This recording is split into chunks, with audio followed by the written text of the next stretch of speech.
BSF আত্মরক্ষার্থে গুলি চালাতে বাধ্য হয় বলে দাবি করেছেন ভারতীয় সীমান্তরক্ষী বাহিনীটির মহাপরিচালক দলজিৎ সিং চৌধুরী।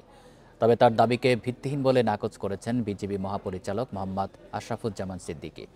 নিরস্ত্র শিশু বা মানুষ কিভাবে বিএসএফের কাছে হুমকি হয়, উল্টো সে প্রশ্ন তুলেছেন তিনি।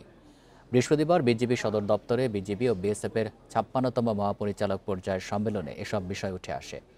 এতে সীমান্ত হত্যা, পুশিন, মাদক চোরাচালান নিয়ে সাংবাদিকদের প্রশ্নের জবাব দেন বিএসএফ এবং বিজিবির দুই মহাপরিচালক।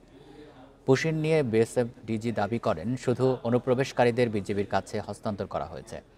বিজিবি মহাপরিচালক বলেন, ভুল করে নিরস্ত্র কেউ সীমান্তে গেলে তাকে আলোচনার মাধ্যমে হস্তান্তরের সিদ্ধান্ত নিয়েছে দুই সীমান্তরক্ষী বাহিনী।